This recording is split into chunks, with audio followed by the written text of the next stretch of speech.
saben de que me pueden interrumpir, preguntar y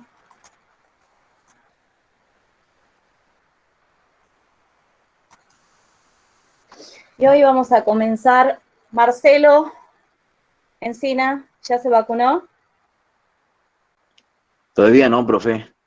¿Quiere Bueno, esperar Marcelo, que pasen los 60, 90 días.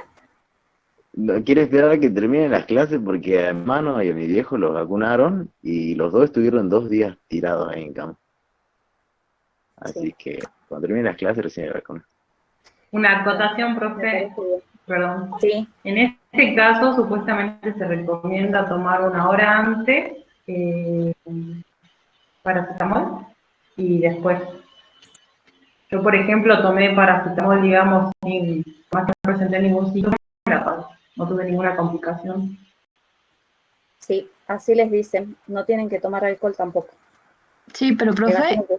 Sí, es muy subjetivo, por ejemplo, porque yo también sabía lo que dijo mi compañera de tomar paracetamol y mi mamá tomó antes de vacunarse y estuvo re mal como 3 días sin poder moverse de la cama, digamos. Así que depende de la reacción de cada uno también. claro. Bueno, pero dentro de todos, chicos, después estando vacunados ya eh, es como que lo podemos salir un poquito más o estamos más protegidos. 2 días con dolor de cuerpo y fiebre, dice Romina. Bien, entonces 6. Bueno, hoy comenzamos con el tema de glaciar. ¿Sí? A ver, y cuando yo hablo de glaciar, Gustavo, ahora Gustavo va a ser quien me va a ayudar.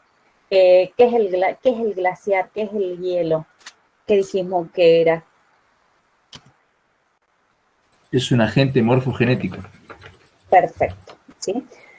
Así como dice Gustavo, el hielo es un agente morfogenético y acá nos vamos a dedicar al estudio de los glaciares. Y vamos a definir a un glaciar como una masa de hielo que se forma sobre la superficie terrestre por la acumulación, compactación y recristalización de la nieve. ¿Sí? Entonces, para tener ese glaciar, primero tiene que ocurrir una acumulación, compactación y la recristalización de la nieve. Pero también deben existir, o sea, Orozco dice de que deben existir condiciones para la formación de un glaciar. Bien, en esa área en donde se registran los glaciares, se deben cumplir características desde el punto de vista geográficas y climáticas. ¿Cuáles son esas características? Primero, la nieve acumulada. Profe, ¿qué dijo? Disculpe, profe. ¿Qué dijo de compactación, cristalización? Bien, que para tener esa masa de hielo, que es el glaciar, primero debe ocurrir una acumulación, una compactación y una recristalización de la nieve. Entonces, desde el punto de vista geográfico y climático, ¿cuáles son las condiciones que se deben cumplir para la formación de un glaciar? Primero, debe ocurrir, o sea, la acumulación durante el invierno debe ser superior a lo que se pierde por fusión durante la estación estival. ¿Sí? Entonces tenemos que tener un porcentaje mayor de acumulación de lo que se pierde. Por otro lado, desde el punto de vista geográfico, en aquellas latitudes inferiores a los 40 grados, debe estar presente el factor, la altitud. ¿Qué quiero decir con esto? De que en aquellas áreas en donde que se encuentran en latitudes menores a los 40-45 grados, vamos a encontrar hielos en las áreas con alturas superiores a los 3.000 metros.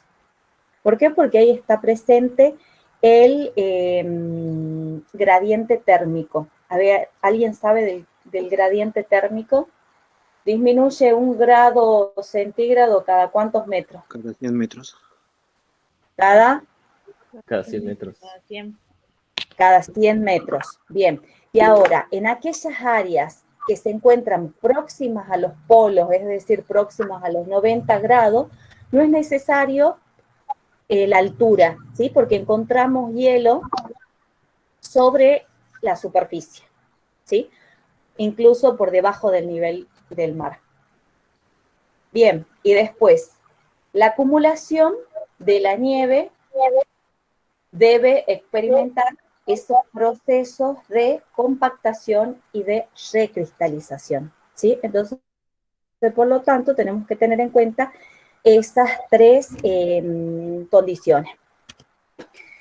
Ahora, cuando yo di la definición de glaciar, dije que el glaciar es una masa de hielo, ¿sí? Y hace un momentito el alumno también preguntó qué es lo que debía ocurrir cuando se producía esa acumulación, ¿sí? Se acumula, ¿qué es lo que se acumula?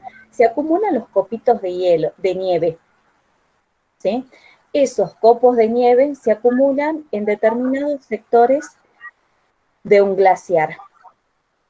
Pero ese copo de nieve va a experimentar una serie de etapas, una serie de transformaciones, ¿sí? Fíjense en de que aquí en esta imagen partimos de un copo de nieve. Este copo de nieve, cuando cae al glaciar o a las zonas en donde se produce esa acumulación, ese copo de nieve tiene una porosidad alta, ¿sí? Tienen muchos poritos. Y ese copito de nieve tiene una densidad baja. Ahora, esos copitos de nieve se van acumulando en determinados sectores y se van acumulando así en capitas, en láminas, en estratos. La parte más baja recibe el peso de los copitos de nieve que se encuentran en la parte más superior. Entonces van a ejercer presión, ¿sí? Entonces ahí es donde se produce esa compactación, ¿sí? Por el peso suprayacente del material. Entonces, al experimentar esa compactación, ya pasamos de tener ese copito de nieve y ahora ya tenemos o se va transformando en una nieve granular y posteriormente en una neviza. ¿Sí? En esa neviza, fíjense, de que ya pierde algo de porosidad y la densidad comienza a aumentar. Y así hasta llegar a lo que es el hielo glaciar, en donde en el hielo glaciar ya experimentó esa compactación, por lo tanto la porosidad está ausente, ¿sí? Entonces, pero sí la densidad aumentó. Entonces, por ello es en donde cuando damos la definición decimos de que debe existir una acumulación, una compactación y una recristalización de la nieve, ¿sí? Tenemos la nieve y va a experimentar todos esos cambios.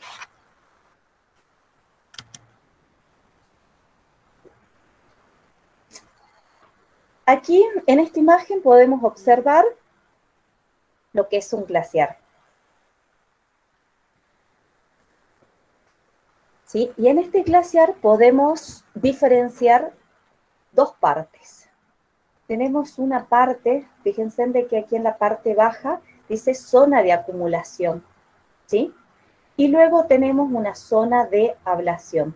Entonces, en esta zona de acumulación es la zona en donde se recepcionan todos los copitos de nieve y luego van a experimentar toda esa transformación y vamos a tener el hielo glaciar, ¿sí? Luego, fíjense de que esta es una zona deprimida, ¿sí? Que nosotros ya la estudiamos cuando estudiamos los procesos zonales y que dijimos que eran procesos característicos de regiones frías. A ver, Marcelo, ¿se acuerda que dijimos cómo se llaman este rasgo? O alguien. Estas cubetas, estas zonas deprimidas. ¿Son circos glaciares, profe? Exacto, son los circos glaciares. Bien, entonces en esta zona tenemos que es la zona de acumulación y la zona de recepción de estos copitos de hielo en donde van a experimentar esa transformación. Y luego tenemos el hielo. Ahora nos tenemos que imaginar de que esa zona de acumulación puede recepcionar una cierta cantidad de hielo. Cuando ya no tiene capacidad, comienza a desplazarse y comienza a formar esta zona de ablación, ¿sí? Entonces tenemos esta zona alta, que es la zona de acumulación, como les dije, es la zona de recepción de los copitos de nieve, hasta que experimenten esa transformación. Luego en esta zona de ablación tenemos la zona más baja, que es la zona en donde se produce el desplazamiento, es la zona también, a ver, ¿por qué se le llama zona de ablación? Es porque es la zona de pérdidas, ¿sí? Arriba tenemos la zona de ganancia, tenemos una zona de pérdidas. Entonces, ¿cómo es esta zona? Esta zona de acumulación recibe el nombre de circos glaciares, ¿sí? Como dijimos, es una zona de forma de cubeta en donde se genera la recepción de la nieve. Y acá podemos observar la lengua glaciar, ¿sí? Cuando el hielo comienza a desplazarse, por ejemplo, cuando tenemos muchas ganancias durante la estación de ganancia de material, es decir, de esos copitos de nieve, entonces el glaciar comienza a desplazarse hacia la parte frontal, ¿sí? Entonces comienza a crecer la lengua glaciar.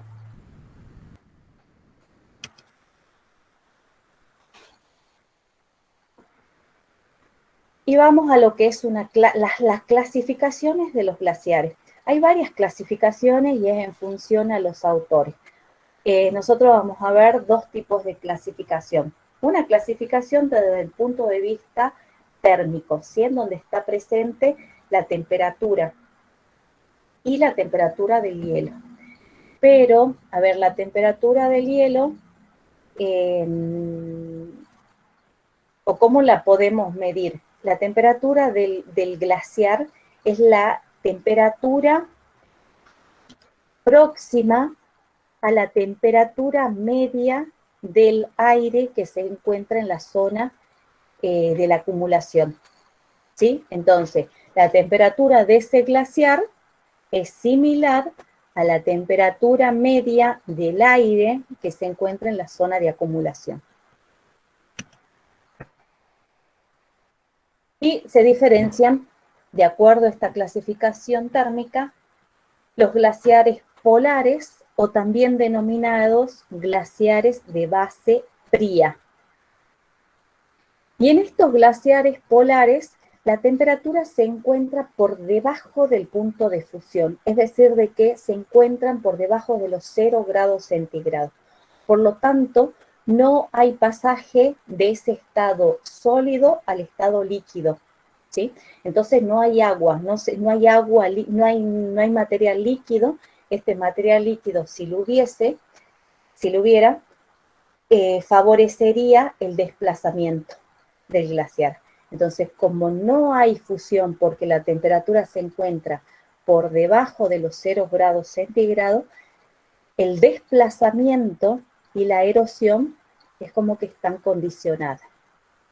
¿Qué tipo de glaciares o ejemplo de estos glaciares polares o de base fría? Tenemos los glaciares del norte de Groenlandia y de la Antártida. Por otro lado, tenemos los glaciares templados, o también conocidos como glaciares de base caliente. En estos glaciares de base caliente, la temperatura se encuentra próxima al punto de fusión. ¿sí? Entonces, próxima al punto de fusión, hay fusión, ¿sí? Entonces, hay pasaje del estado sólido al estado líquido. Entonces, esa agua de fusión percola el glaciar, llega a la parte basal y tenemos sobre el glaciar, entre el glaciar y sobre el sustrato, cuando yo hablo de sustrato, es sobre el material rocoso donde se encuentra el glaciar, ¿sí? Entonces tenemos va a existir esa pequeña agua que va a dar la lubricación y que va a favorecer el desplazamiento y la erosión del glaciar, ¿sí? Entonces ahí está la diferencia. Ejemplo son los glaciares de los Andes. Entonces, fíjense en de que acá considero únicamente la temperatura. Glaciares polares, siempre la temperatura se encuentra por debajo de los 0 grados. Si se encuentran por debajo de los 0 grados, no hay ese pasaje del estado sólido al estado, no hay esa fusión al estado líquido, por lo tanto, no va a haber agua. Si no hay agua, no hay desplazamiento del glaciar. En los glaciares templados ocurre todo lo contrario. Y cuando, por otra parte, Pedraza Gil Sanz cita a una clasificación morfológica. ¿Qué quiere decir? Que esta clasificación va a estar basada en función de la forma, la posición y el tamaño de las masas de hielo.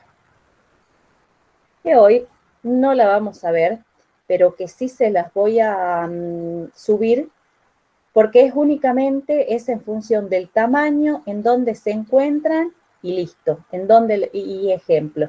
Por ejemplo, los glaciares de casquete son grandes masas de hielos continentales que tienen una superficie superior a los 5.000 kilómetros cuadrados y que no se encuentran confinados al relieve, ¿sí?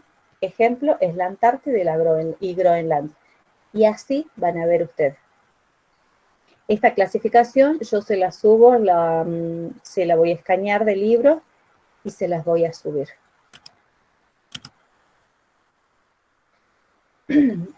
A ver, ¿hasta aquí alguna pregunta?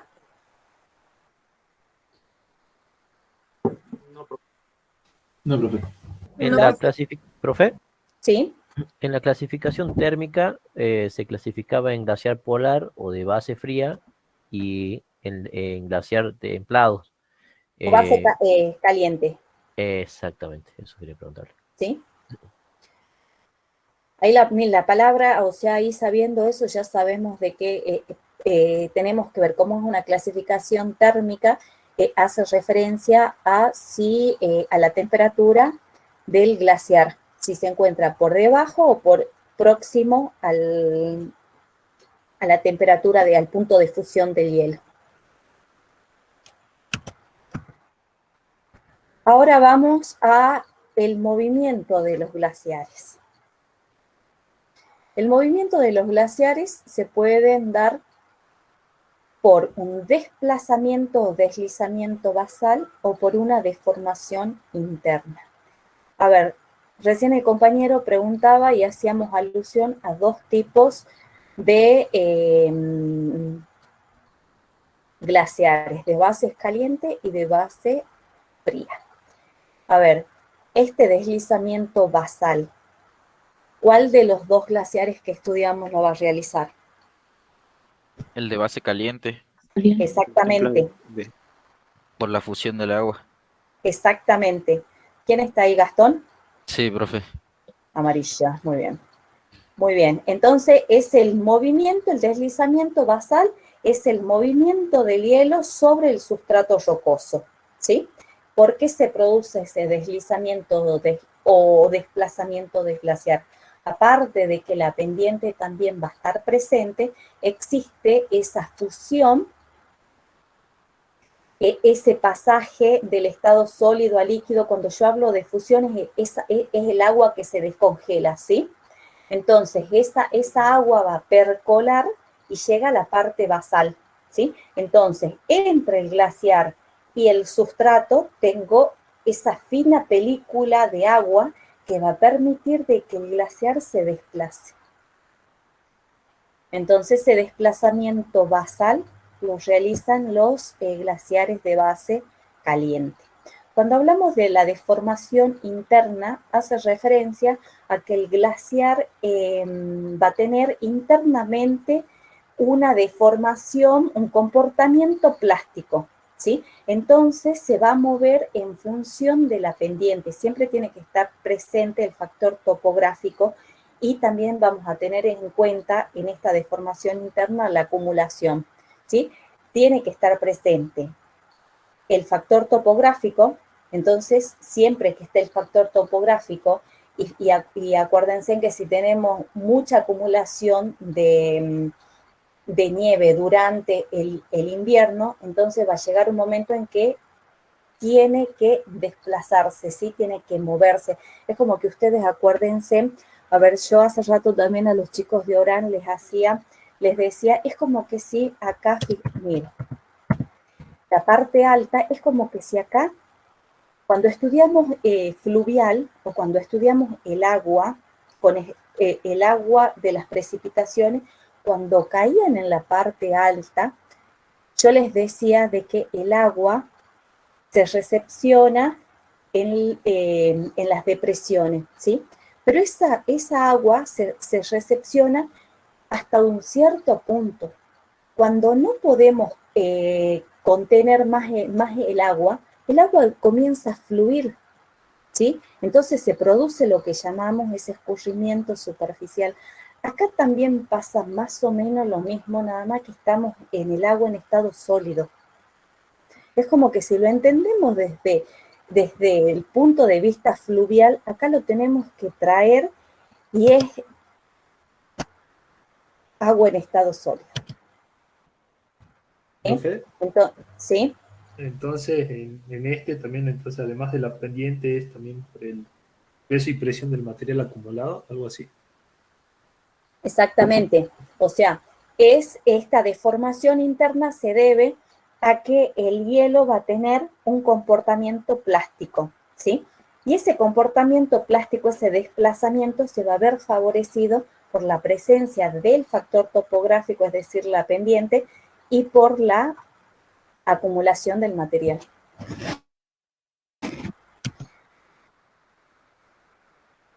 Fíjense, glaciares de base caliente.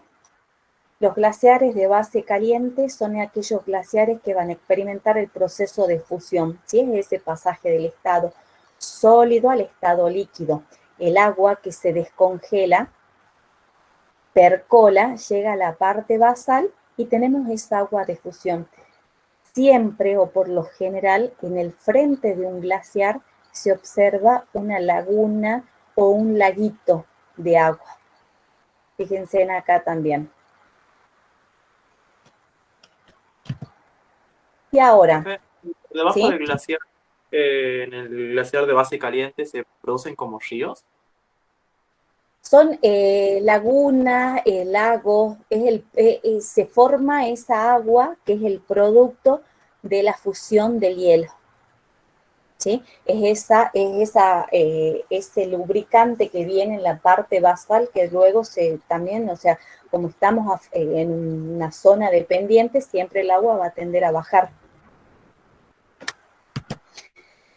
Ahora, el hielo se está moviendo, ¿sí? El hielo comienza a desplazarse y sobre la superficie, sobre la parte superior, superficial del glaciar, observamos algunos rasgos que nos están diciendo de que el hielo se está moviendo.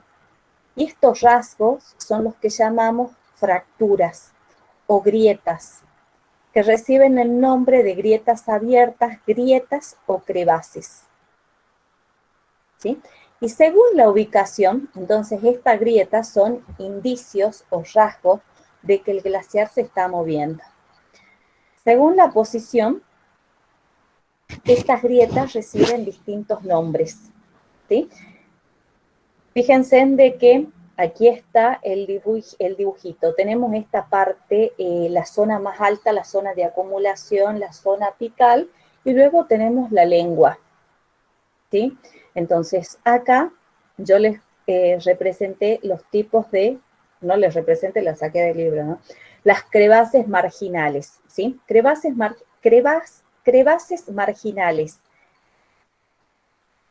A ver, partamos de que esta flecha me está indicando, la flecha de trazo grueso, me está indicando la dirección del desplazamiento o movimiento del hielo, ¿sí? Una crevasse marginal son grietas transversales, miren mi cursor, son grietas transversales, son así, de acá para allá, ¿sí? Transversales a la dirección del movimiento del glaciar. Y estas grietas o crevas se forman por el rozamiento del hielo con las paredes de la roca o con el sustrato, ¿sí? Con los laterales, ¿sí? Entonces, como consecuencia de ese rozamiento, se forman esas grietas oblicuas. Pasamos a las crevas, son grietas oblicuas, no sé si hace rato yo les dije transversales, disculpe, no me di cuenta. Pasamos a las crevases transversales, ¿sí? Que son estas. Son crevases, grietas que son transversales a la dirección del movimiento del glaciar. Y estas grietas se forman por esfuerzos tensionales como consecuencia del cambio de la pendiente del sustrato. A ver, volvemos a esta. Fíjense acá. Acá estamos observando esas grietas transversales, ¿sí? Por esfuerzos tensionales como consecuencia del cambio de pendiente. Salimos de este sector y entramos a este sector, en donde la pendiente se vuelve pronunciada. ¿Sí? Como consecuencia de ese cambio de pendiente, tenemos esas grietas transversales. Luego pasamos a unas grietas o crevases longitudinales, y son grietas paralelas a la dirección del movimiento. Y se forman por el ensanchamiento del valle, ¿sí? Entonces estamos llegando a una zona en donde disminuye la pendiente y en donde el valle comienza a abrirse. Entonces, como consecuencia de eso, la masa del hielo es como que comienza a relajarse hacia sus laterales. Y luego en la parte distal, en la parte frontal o en la parte terminal de esa lengua, tenemos las crevases radiales, ¿sí? Que son crevases, o sea, como radios que comienzan a abrirse, por lo mismo, por lo que disminuye la pendiente del terreno y por el relajamiento o por esa apertura del valle, entonces el hielo comienza a abrirse para sus laterales. Entonces, estas grietas son rasgos que nos indican a nosotros que el glaciar se está moviendo. Uno de los rasgos que nos dicen que el glaciar se está moviendo. Acá podemos observar que son fracturas de distintas dimensiones y profundidades.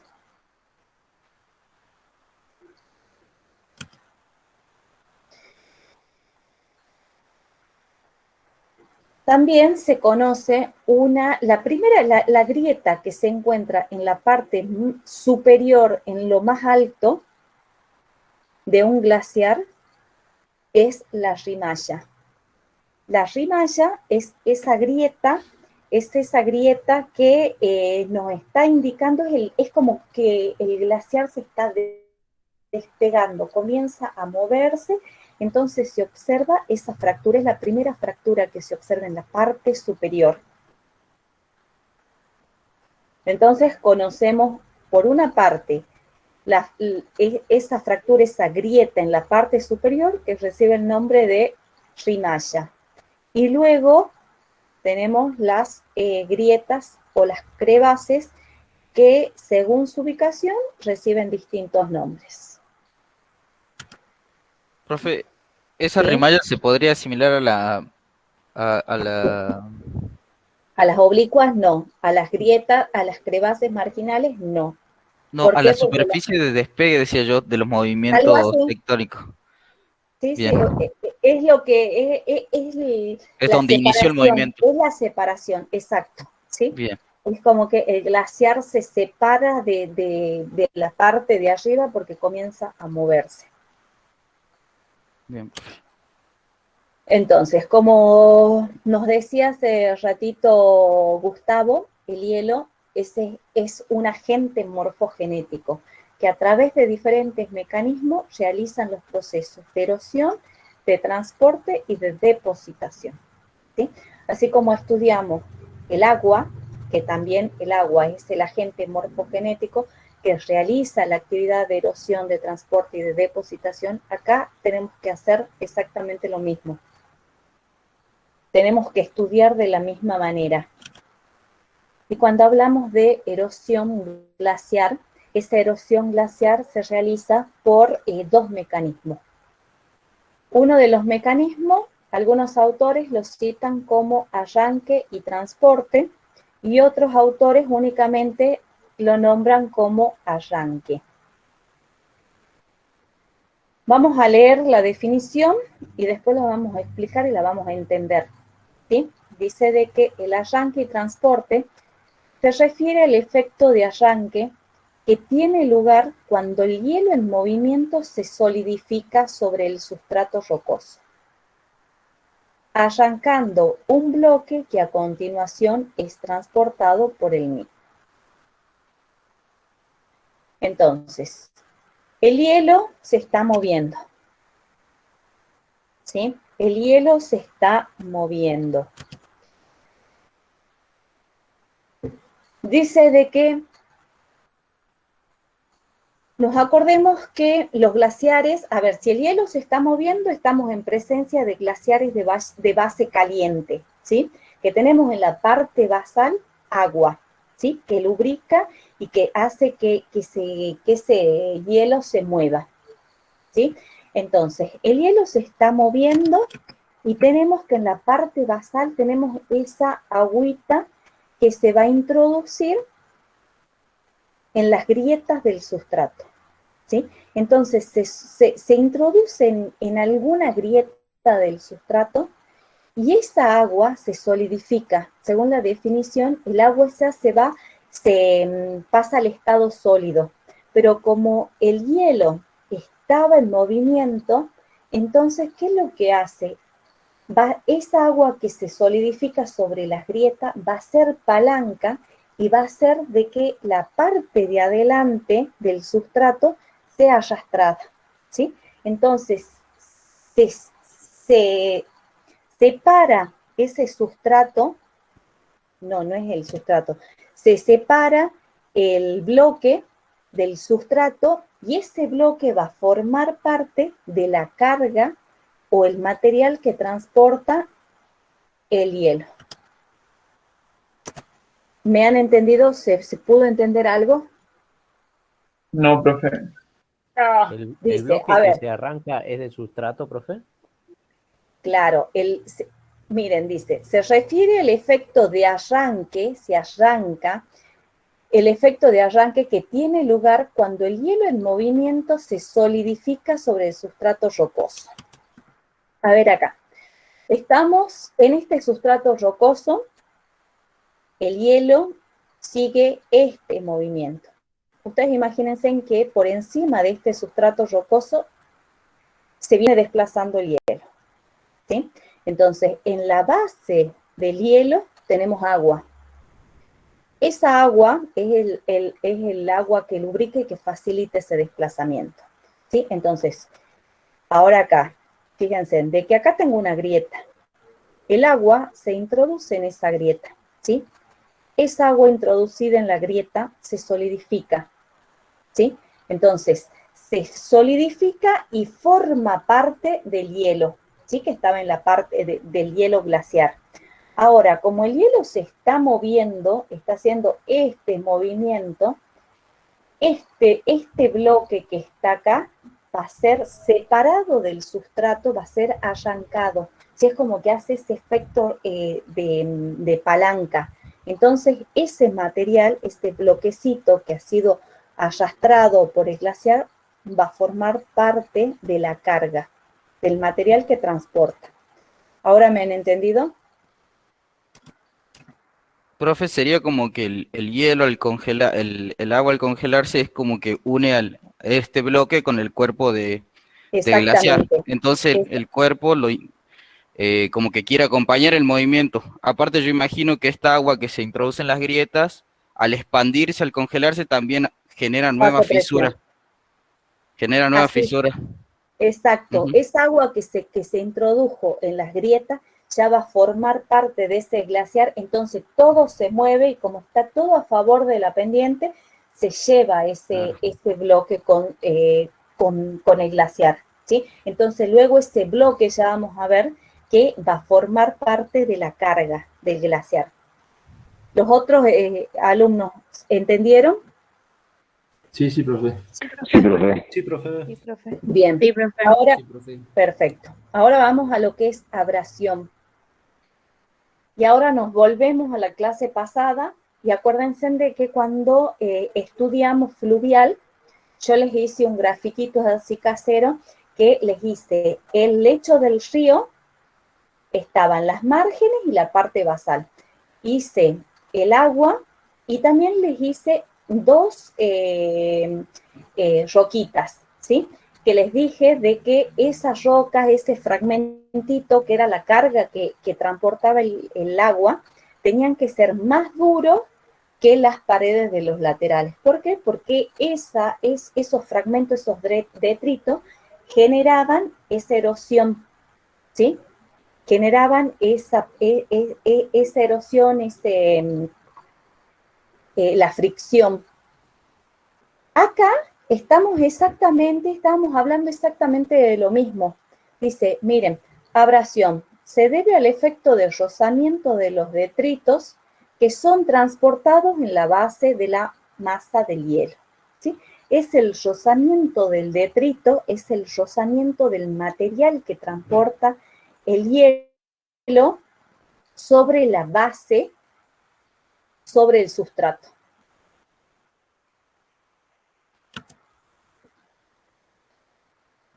Acá, esta parte superior es el hielo, ¿sí?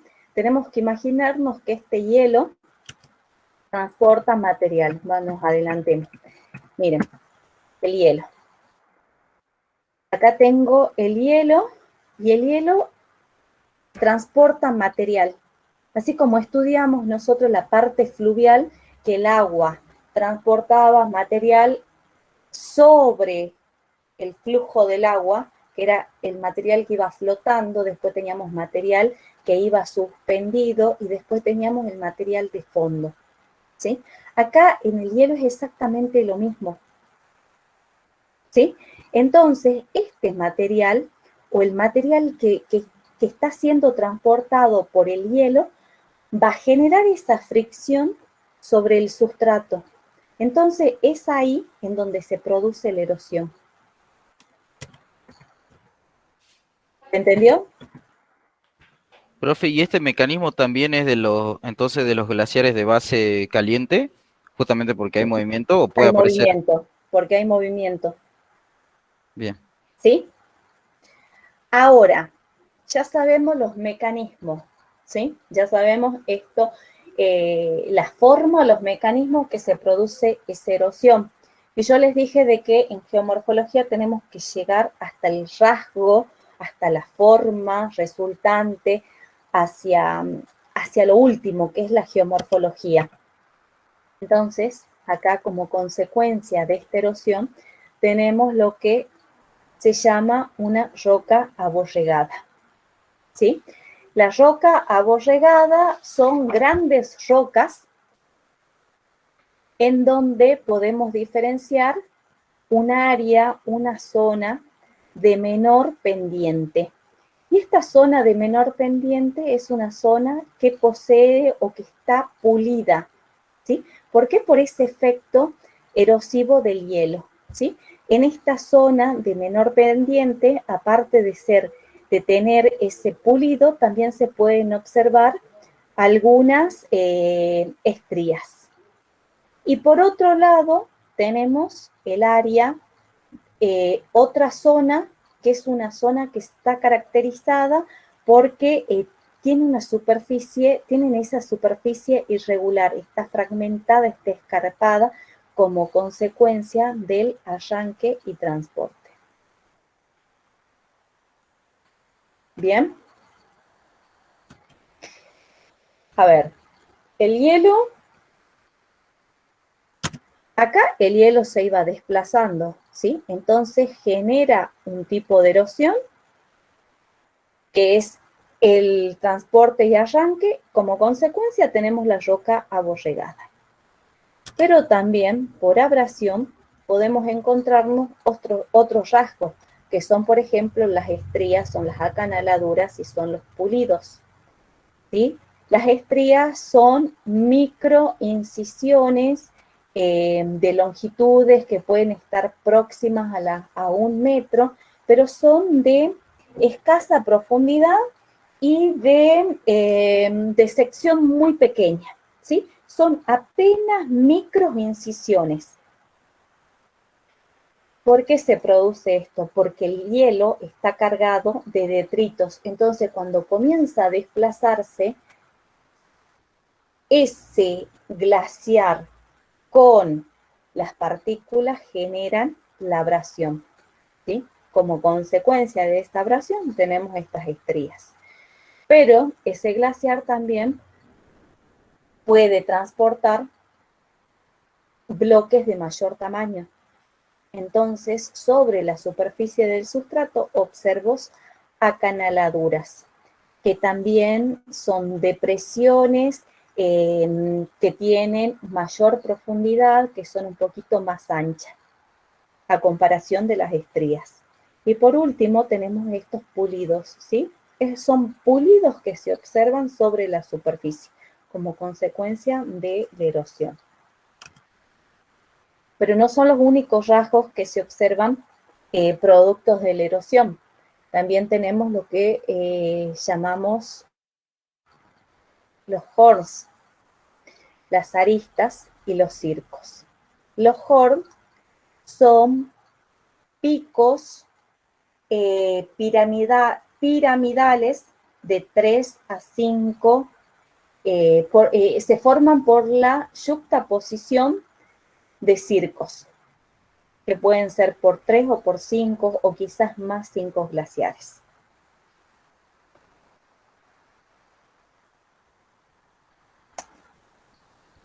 Son picos afilados.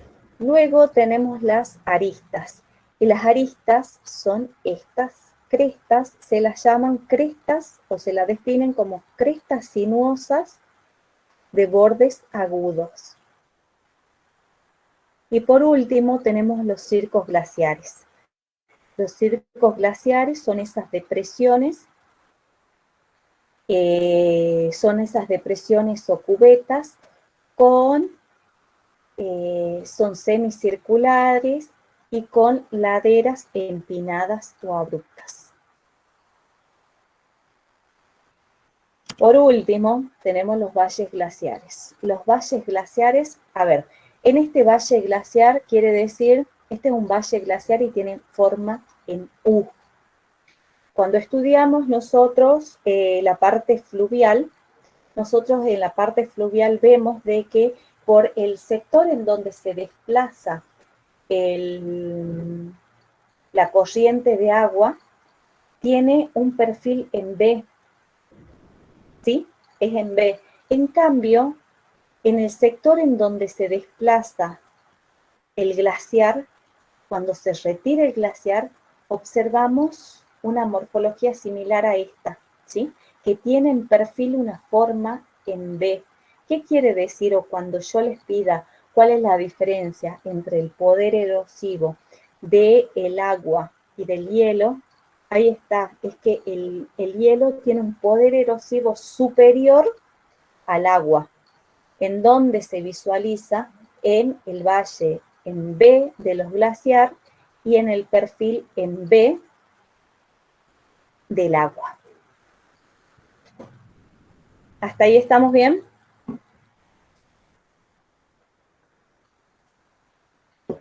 Sí, profe. Sí, profe. Vamos muy bien, que nadie pregunta nada. Profe, no me quedó claro la diferencia. Entre valles glaciar y... Claro, del poder, decía, del agua y del hielo, cómo se vería A reflejada.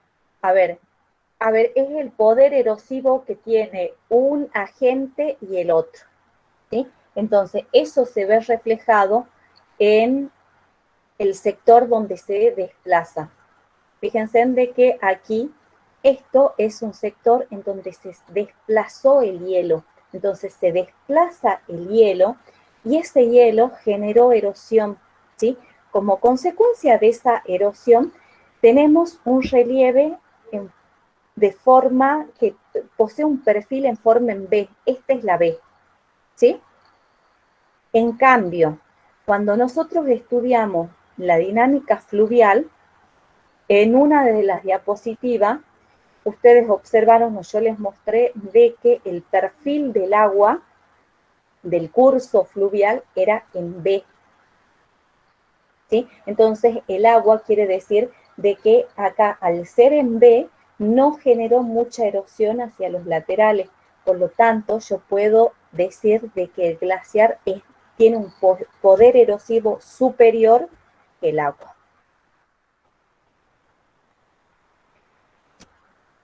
Ahora, bien, a ver, ¿qué rasgos estamos observando de los que veníamos nombrando?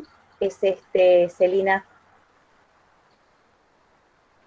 este pico piramidal es un pico afilado formado por la yuxtaposición.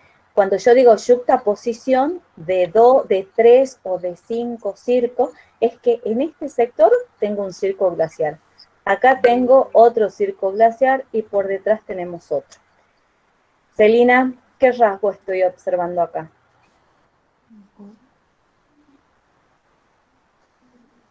¿De circo, profe? Un horn. Un horse. ¿Sí? A ver, alguna de las Camilas que está presente, ¿qué rasgos estoy observando acá? Esa cubeta.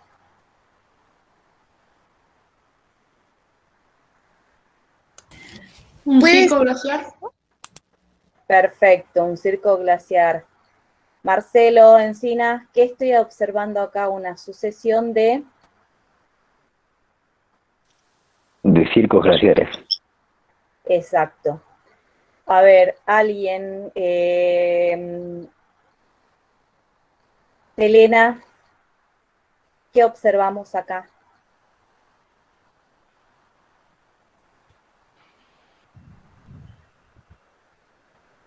Fíjense de que estamos hablando todo de rasgos producto de la erosión del hielo, ¿no?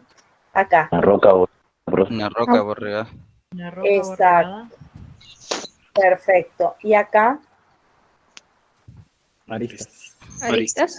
Aristas. Muy bien. Perfecto. Tamara, Brites, ¿qué estoy observando en este sector particularmente? ¿Pulido? Perfecto. A ver, ¿quién? Esto. Circo glaciar. Valles, profe. Un valle. Muy bien. Acá se observa bien el rasgo y se puede, a ver, ¿qué puede ser esto? Una roca de grandes dimensiones. Una borregada. Una borregada. Exactamente. ¿Y acá? Estrías. O acanaladuras. Acanaladuras, sí. Perfecto. Las estrellas son más pequeñitas, ¿sí? Muy bien. Entonces, todo esto acá también estamos observando otro circo, ¿sí? Entonces, todos estos rasgos son producto de la erosión. Entonces, ya sabemos que el proceso de erosión se lleva a cabo por dos mecanismos: arranque y transporte, y por la abrasión. Como consecuencia de ello, tenemos todos estos rasgos. Ya vimos transporte, erosión. Ahora vamos a lo que es el transporte y se va a mezclar con lo que es sedimentación. ¿Les parece de que continuemos la teoría así terminamos más rápido y no hacemos el descanso? ¿O están cansados? Continuemos, profe. Sigamos, profe. Bien. Entonces, todo el material que transporta el hielo se denomina derrubios glaciares. Se diferencian entre til y derrubios estratificados. El til es el material depositado directamente por el glaciar, ¿sí? Es el depósito, es el material depositado, pero únicamente por el glaciar. En cambio, los derrubios estratificados se depositan por el agua de fusión. Es esa agua que la parte basal es agua que lubricaba, ¿sí? Luego, cuando el glaciar deja de moverse, esa agüita sigue circulando pendiente abajo. Y cuando sigue desplazándose, transporta también material. Pero acuérdense de que es como que son hilitos o pequeños flujos de agua que no tienen la capacidad de transportar material de mayor tamaño que una grava o arena, ¿sí?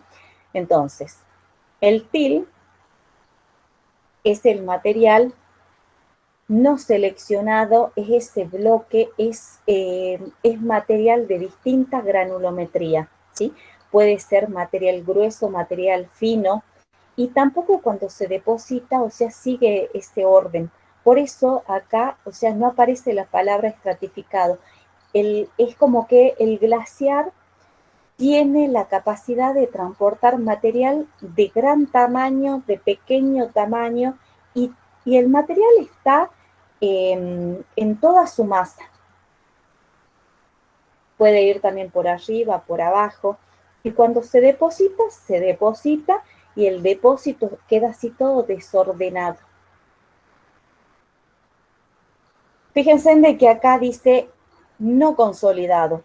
Entonces, no consolidado, el nombre en til es cuando el material es no consolidado. Se deposita y es un material no consolidado. Ahora, cuando pasa el tiempo y cuando pasa al estado sólido, el material depositado, es decir, ya cuando pasa a ser consolidado, recibe el nombre de tilitas. Profe, ¿eso ya es una roca sedimentaria? ¿Sería? Pero es una forma de depósito, Ah, ¿sí? no- a todo el depósito se le llama tilitas, entonces. Claro, estamos en formas de el material depositado. Ahora, ese transporte, como decía, y como hace rato yo lo llevaba para que se imaginen y para que relacionen más rápido lo que vimos en la parte fluvial. Acá tenemos el sustrato, la parte basal, este grisáceo. Por arriba tenemos el hielo glaciar. Y fíjense de que tenemos los de rubio, que es la carga, es el material, son esos bloques de distintos tamaños, de diferente naturaleza, pueden ser transportados en la parte superficial, en la parte superior, ¿sí? Y cuando son transportados en la parte superior, reciben el nombre de derrubios supraglaciar.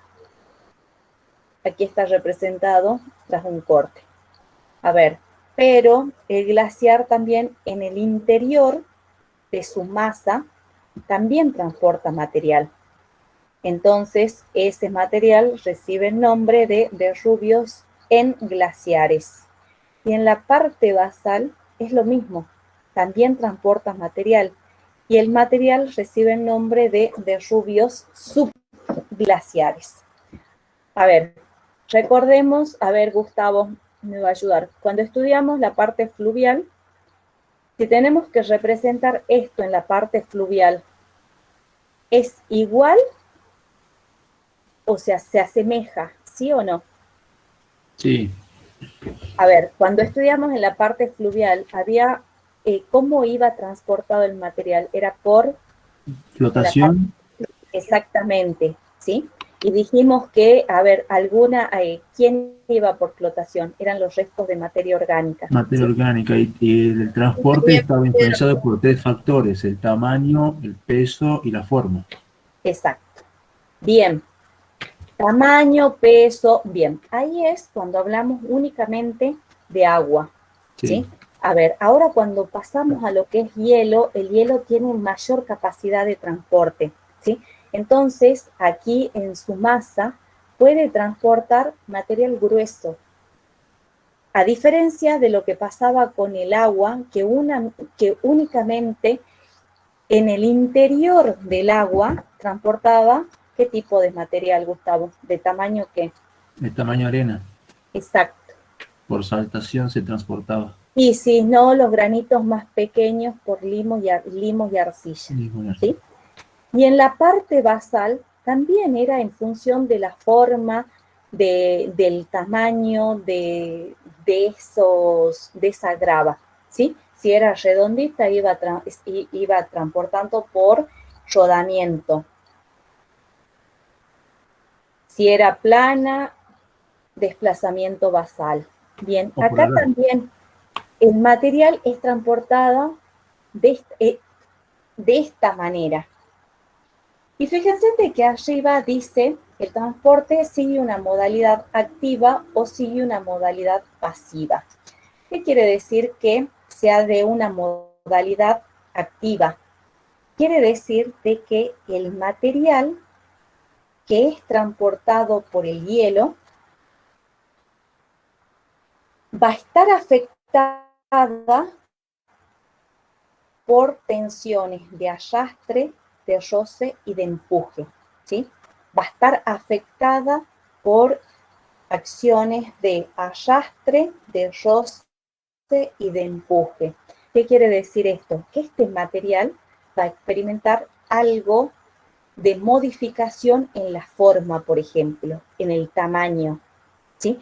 ¿Por qué? Porque va a ir en contacto con el fondo o con los laterales, ¿sí? Entonces experimentan una modificación. En cambio, cuando el transporte sigue una modalidad pasiva, quiere decir de que el material no va a experimentar casi nada de transformación. ¿Por qué? Porque va en el interior de la capa de hielo. ¿Quedó claro?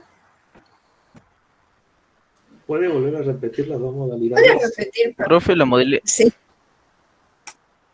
Modalidad activa. Bien. El transporte sigue una modalidad, el material puede seguir una modalidad activa o modalidad pasiva. Modalidad activa hace referencia a que la carga va a experimentar una transformación de forma o de tamaño. ¿Por qué? Porque va a ser afectada por las tensiones de arrastre, de roce y de empuje. ¿Por qué? Porque va en sectores en la parte basal o en los laterales.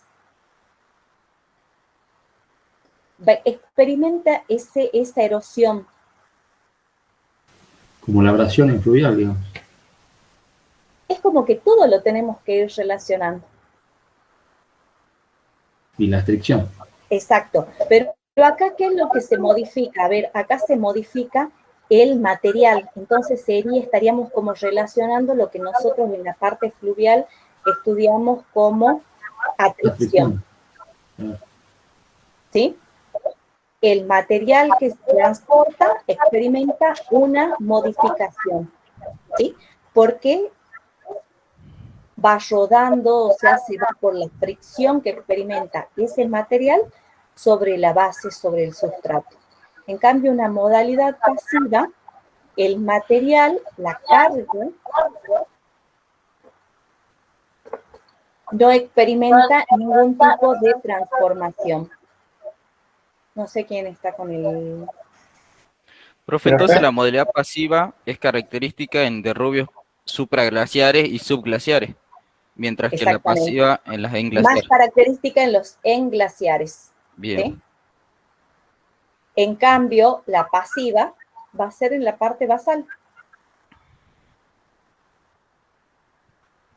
¿Sí? La activa. Activa, sí. Bien. Ahora,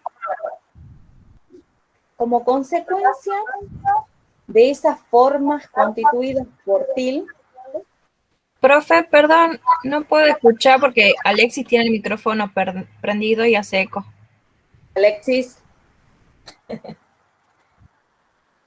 Alexis dejó el micrófono. ¿Ahora sí? Sí, profe. Sí, profe. Bueno, ¿esto se entendió? Sí, profe.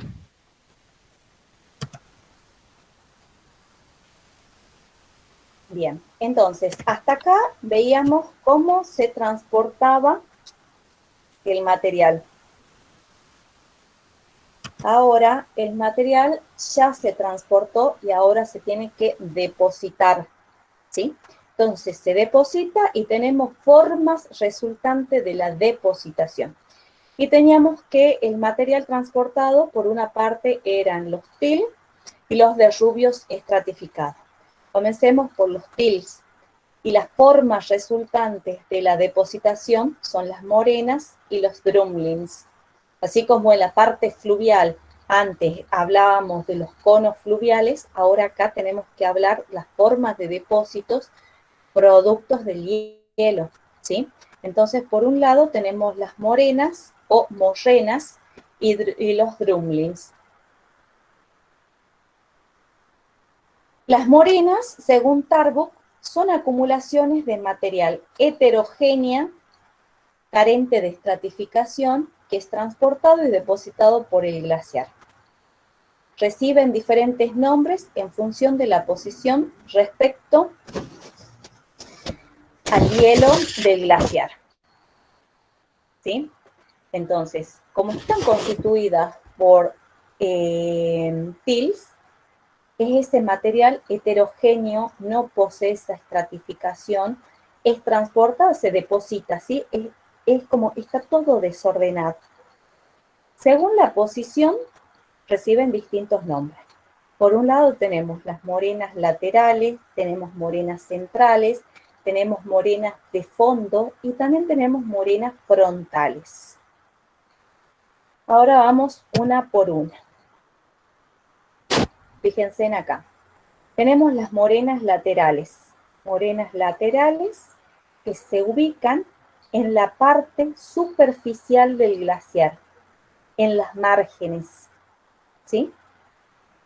Estas morenas se forman, ¿por qué? Porque cae el material desde las zonas altas, entonces se deposita, ¿sí?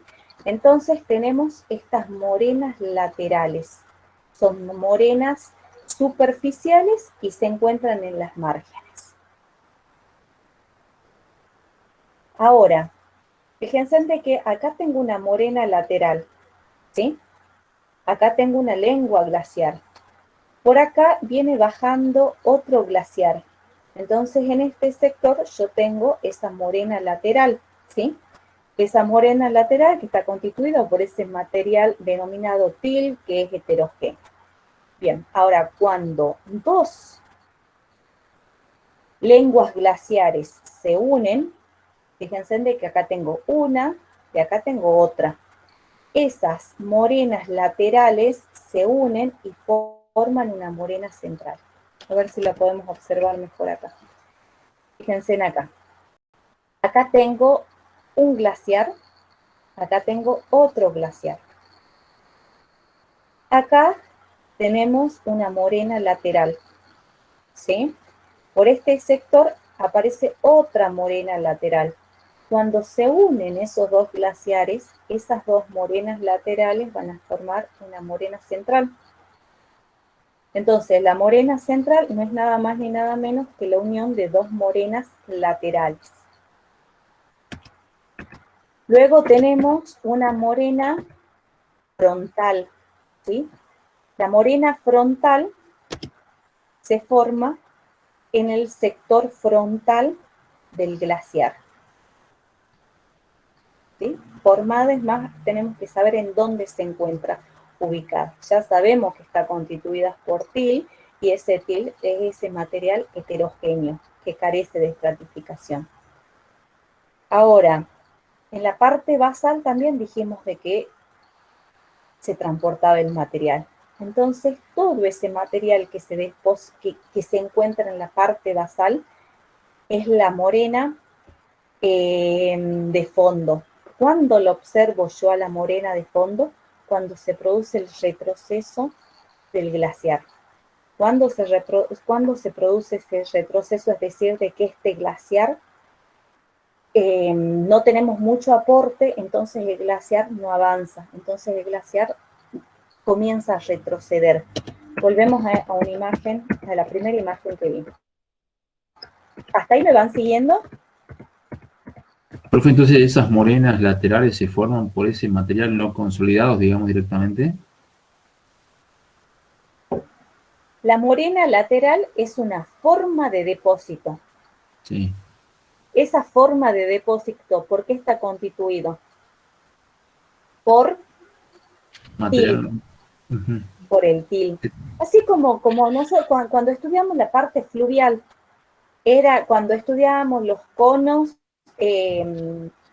aluviales, ¿sí? En la parte apical teníamos el material de menor, de mayor y así. Acá también tenemos que estudiar formas de depósitos. ¿Cómo se llaman esas formas de depósitos que en la parte fluvial decíamos las barras de meandros? Acá son morenas. Bien. ¿Sí? Profe, y este material que se deposita, usted dijo que provenía, por ejemplo, de las laderas, del material que cae de la ladera y choca con el glaciar. ¿También un poco procede también del movimiento propio de la lengua glaciar por este mecanismo? Pero la tendríamos, estamos hablando de morenas frontales.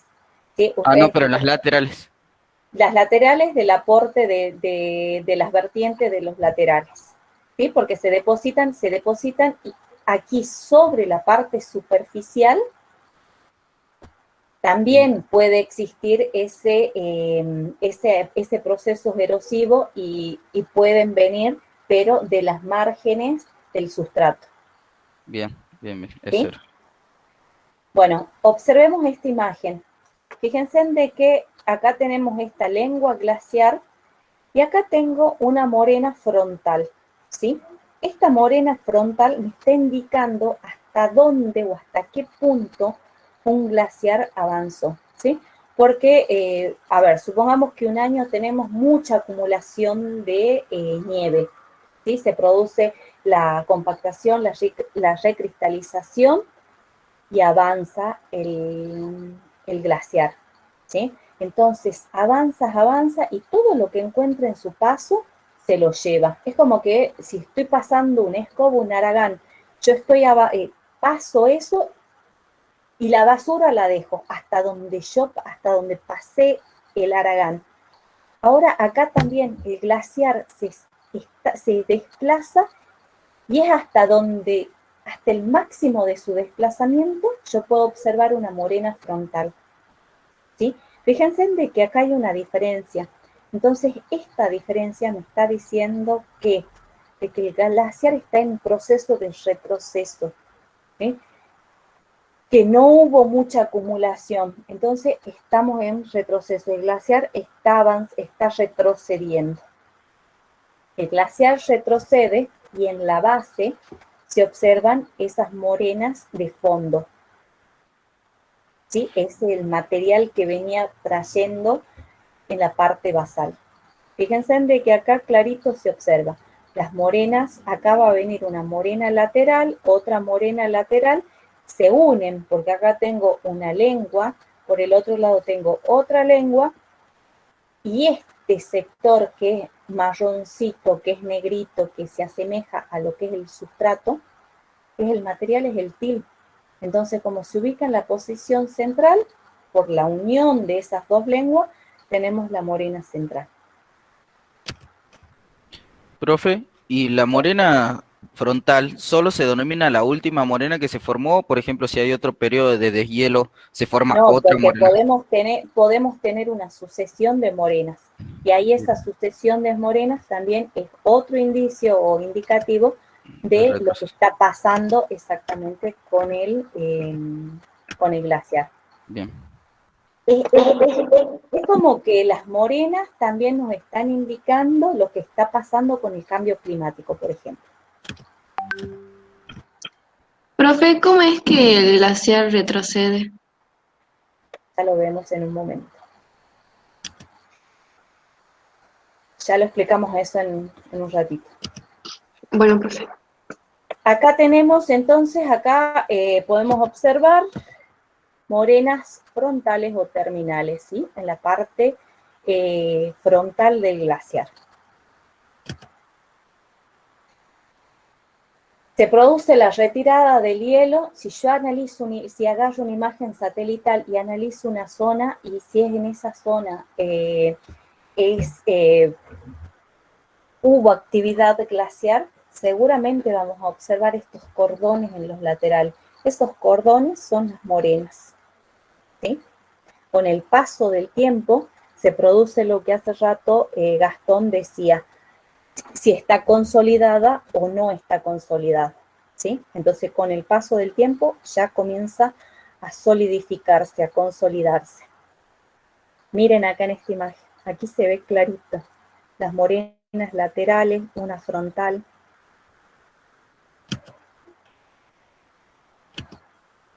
Y dijimos de que habían dos formas de depósitos, las morenas y los drumlins. Y los drumlins también tienen forma de una ballena elongada, ¿sí? Que tiene una parte que tiene una cierta elongación, una parte terminal. A ver, ya nosotros estudiamos lo que son las rocas aborregadas, ¿sí? Y en esas rocas aborregadas tienen una forma más o menos similar. ¿En qué se diferencia? En la dirección del flujo del hielo. Fíjense en de que los drumlins tienen una posición distinta. Las rocas aborregadas sería todo lo contrario. En los drumlins tengo el sector más alto, el sector de mayor altura, que coinciden con el sector más ancho. O sea, esto es en planta. En la superficie observo esto. Dirección del hielo sería en este sentido. ¿Por qué no lo voy a confundir con una roca aborregada? Porque si yo sé la dirección del hielo, una roca aborregada tendría que tener la posición inversa. Profe, ¿y es por una erosión diferencial o por algún obstáculo? Estas son formas de depósito. Se depositó, ¿no? Esto es forma de depósito. Los otros eran formas de erosión. ¿Sí? Formas de depósito constituidos por los til son los drumlins, ¿sí? Y estos drumlins nunca son formas solitarias, sino que se encuentran en grupos, ¿sí? Entonces lo podemos observar así, en asociaciones. Listo, ya terminamos forma de depósito por los til. Ahora vamos por derrubios estratificados. Cuando un glaciar se está derritiendo, va dejando sedimentos estratificados en formas de colinas, en terrazas o cúmulos. Dichas acumulaciones se depositan en contacto con el hielo y se clasifican en función de su forma. Fíjense en de que acá tenemos este glaciar, la parte basal, tenemos esa agua de fusión, que siguen fluyendo a favor de la pendiente. Fíjense en de que son cursos de agua que son pequeños, que únicamente tienen la capacidad de transportar grava y arena, ¿sí? Y ese depósito se realiza en la parte anterior al glaciar. Y tenemos esta forma, como los cames. Los cames son colinas constituidas por depósitos, fíjense, de arena y grava estratificada, ¿sí? Entonces, cuando se va depositando, va siguiendo, cuando dice estratificado, va siguiendo un orden. ¿Cuál va a ser ese orden? Los más gruesos en la parte basal y luego en la parte superior, lo de menor peso. Dice de que el came es una colina con laderas empinadas. Es una cosita así, es como un triangulito, ¿sí? Y cuando los cames pueden modificarse si tienen hielo infrayacente, si tenemos hielo en la parte superior. Entonces se van a formar depresiones semicirculares que se denominan Tekles Holes.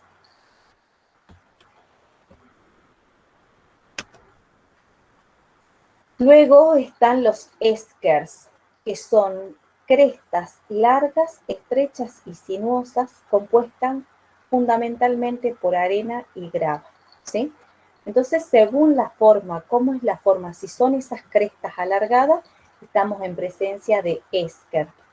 Si son esas colinas en forma así de triangulito, estamos en presencia de los cames.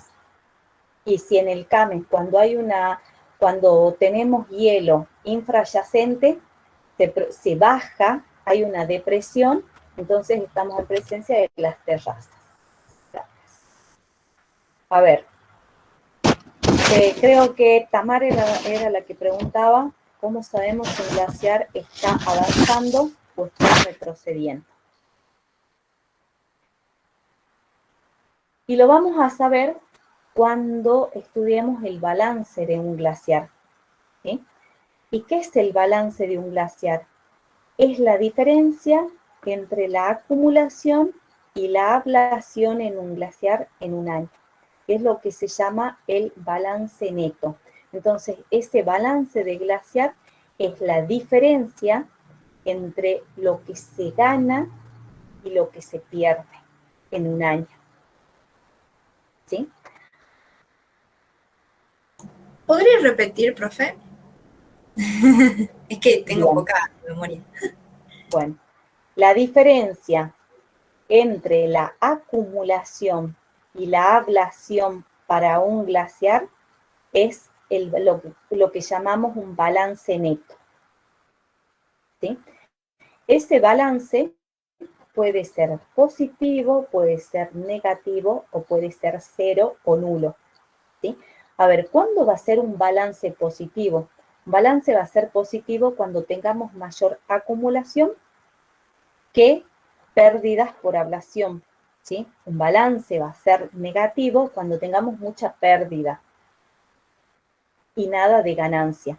Y un balance es cero, es decir, cuando esté en equilibrio. La pérdida es lo mismo que la ganancia. Vamos a esta parte de arriba. Esta es la zona de acumulación, ¿sí?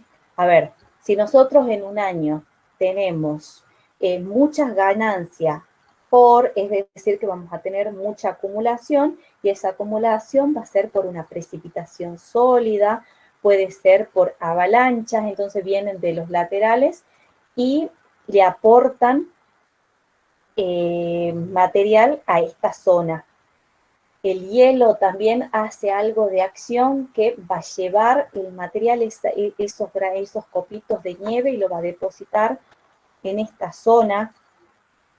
Entonces ahí tenemos, por esas acciones tenemos una acumulación. Entonces si yo en el invierno, si se acumuló mayor cantidad de nieve y en el verano, en la etapa estival, no hubo mucha fusión, pues vamos a tener un balance positivo. Aquí lo que es balance es lo que ustedes también, ¿en qué materias hacen balance? Pero en climatología, no sé. Balance hídrico. ¿Sí? Sí. Bien, entonces tenemos un balance positivo cuando tenemos una mayor ganancia. Cuando tenemos ganancia, cuando tenemos un mayor aporte de precipitaciones sólidas, cuando tenemos las avalanchas. A ver, ahora, el balance va a ser negativo, es decir, que va a retroceder esta lengua glaciar. ¿Por qué? Porque hay mucha pérdida por fusión en el verano, aumentan las temperaturas, se produce esa fusión. La fusión es el pasaje de lo sólido a lo líquido, entonces se derrite ese hielo, entonces este glaciar comienza a retroceder. Entonces, si hay un retroceso, podemos hablar que estamos ante un balance negativo. Y si el glaciar sigue en la misma posición, quiere decir de que la ganancia es igual a la pérdida.